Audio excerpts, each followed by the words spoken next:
Le grand direct des médias, Jean-Marc Morandini. Oui, on va essayer de vous donner quelques conseils si vous partez au sport d'hiver dans les semaines qui viennent ou dans les mois qui viennent même. Ce sont des conseils à noter. Effectivement, on se souvient tous de ce drame qui s'est déroulé en décembre 2013. Michael Schumacher qui s'est grièvement blessé à la tête dans les Alpes lors d'un accident de ski qui l'a plongé dans le coma pendant près de 6 mois. Chaque année, 140 000 personnes sont victimes d'accidents de ski. Alors comment prévenir ces accidents et éviter de terminer aux urgences, docteur Kierzek? Oui, puis on va éviter d'affoler quand même, mais c'est vrai qu'il y a un certain nombre de précautions. Alors on pense au traumatisme crânien, qui est effectivement une des causes, mais la principale cause d'accident, c'est plutôt les membres inférieurs dus à un équipement ou dû à une vitesse inadaptée, et donc c'est les entorses du genou chez les adultes. Donc c'est les ligaments, vous savez, on avait parlé un peu de ces articulations, de ces ligaments autour, et le genou a une particularité, c'est qu'il fait pivot. Et au ski, quand vous avez le ski, la chaussure, eh bien vous pouvez avoir le ski qui va rester à un moment donné bloqué,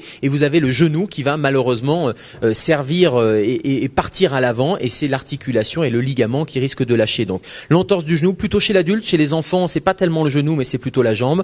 Le traumatisme crânien bien sûr, et puis alors ça c'est quand on fait du ski, mais avant même de faire du ski on pense rarement aux accidents de télésiège, et il y a énormément d'accidents de télésiège ou de chute par exemple chez les enfants. Donc il faut vraiment que les enfants ne soient jamais seuls sur les télésièges quand ils font moins d'une certaine taille. Alors généralement c'est 1m25, donc les petits bouts de chou, on les laisse pas tout seuls et on les laisse pas monter tout seuls sur un télésiège, mais on les accompagne. Attention au démarrage, attention à l'arrivée du télésiège aussi. Ça veut dire qu'il faut vraiment fermer le garde-corps, parce qu'avant même de descendre sur les pistes, on risque d'avoir un accident sur ces télésièges. Mais plus globalement aujourd'hui, moi je vois beaucoup de gens qui sont autour de moi qui vont faire du ski, qui ne font absolument pas de sport pendant toute l'année et qui tout à coup disent ouais, je vais passer 15 jours, je vais me faire des super descentes de ski. Est-ce qu'il n'y a pas un risque à faire du sport 15 jours dans l'année, de faire du ski alors qu'on n'en fait pas pendant toute la saison? Alors voilà pourquoi il faut préparer dès maintenant, ou même il fallait s'y mettre il y a quelques semaines, c'est-à-dire qu'il faut préparer son arrivée en station. C'est clair que le ski c'est un effort physique, c'est encore plus un effort physique pour l'organisme qui fait froid, et que le froid on sait que les articulations vont être moins souples, les muscles sont moins aussi en capacité de pouvoir amortir, résister. Donc il faut se préparer. Donc ça veut dire avant même l'arrivée en station, il faut commencer à modifier son mode de vie et avoir par exemple 1 heure d'exercice par jour, 1 heure de marche, faire de la natation parce que ça va renforcer les capacités musculaires. Donc il faut vraiment se préparer sérieusement. C'est pour ça que je pense que je préfère la plage, il y a moins de préparation. Alors après vous pouvez faire du ski modérément, mais la marche ou la natation, ce qui vous permet de donner une hygiène de vie, et il faut surtout pas s'arrêter au retour de la station après, parce que ça va vous permettre de prendre de bonnes habitudes et de préparer. Et quand vous êtes en station, avant de démarrer le ski, un petit déjeuner confortable le matin, ça va vous permettre, pas trop lourd, mais suffisamment copieux pour tenir la journée aussi, et pour pouvoir donner des calories à votre organisme. Et puis il faut s'échauffer, pas question d'aller mettre les chaussures et de descendre à toute vitesse. Il faut vraiment s'échauffer, alors, faire travailler les articulations. Avant de monter sur le ski, on fait travailler ses muscles et ses articulations. Donc ça veut dire qu'il faut s'étirer le matin, il faut faire des exercices de rotation, de flexion, surtout sur les genoux, qui sont ces articulations pivots et qui vont être centrales dans le ski. Non, si on se met devant sur la terrasse du café. Faites-le à plusieurs. Vous faites des mouvements. Alors, nous on le fait de temps en temps, de rotation du bassin, parce que ça va permettre là aussi pour la colonne vertébrale de chauffer l'organisme. Et puis le choix du matériel. Il faut absolument pas essayer de faire des économies sur le matériel, que ça soit le casque de vélo ou de trottinette, c'est pas le même casque qu'on emporte sur les pistes de ski. Il faut vraiment que ça soit un casque adapté.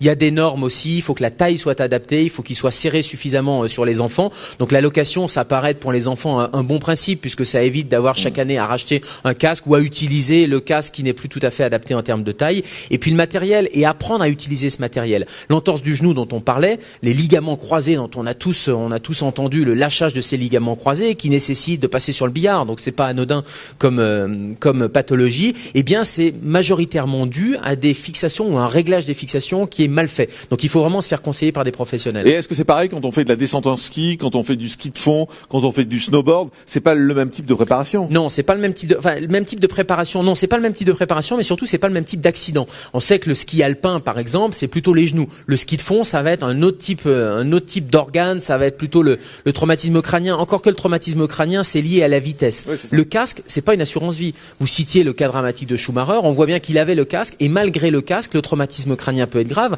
parce que le casque, il protège de quoi? Il protège de la bosse du traumatisme crânien à l'extérieur, mais la décélération, c'est-à-dire l'impact quand vous passez une certaine vitesse et vous butez sur un rocher ou sur un objet, c'est-à-dire vous passez de plusieurs dizaines de kilomètres heure à 0 km/h, le cerveau à l'intérieur, il va taper sur la boîte crânienne. Et ça, le casque ne vous protège pas Mais de vous ça. conseillez quand même le port du casque, soyons clairs. C'est indispensable. Il faut un casque qui soit confortable, adapté. Ça réduit les conséquences des accidents, mais ce n'est pas une garantie ou une assurance tout risque. Et ça veut dire que la seule garantie, c'est la sécurité, c'est faire extrêmement attention, maîtriser sa vitesse toujours. Et il y a un code du ski, un peu comme sur le code de la route. Donc ça, c'est fondamental de l'enseigner aux enfants. Isabelle Quenin.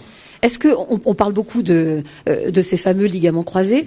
J'ai l'impression qu'avant on en parlait moins. Est-ce que c'est le fait que les chaussures de ski montent plus haut, que du coup c'est le genou qui trinque, alors qu'avant c'était plutôt on risquait une fracture, donc on a essayé. Il y a un mal pour un bien en fait. Alors c'est complètement mécanique. C'est-à-dire, vous avez raison. C'est-à-dire quand la chaussure monte et qu'il y a que le genou qui va faire amortisseur, c'est le genou qui va lâcher avec ce ligament qui est là pour stabiliser. Le genou part en avant et le ligament qui va s'étirer. Donc c'est l'entorse qui peut être une petite entorse, mais qui peut aller jusqu'à un lâchage de ce ligament et c'est l'entorse grave. Et chez les enfants, on a plus de risques de fracture des membres inférieurs liés à la tenue et liés en particulier à ces chaussures. Le grand direct des médias, Jean-Marc Morandini.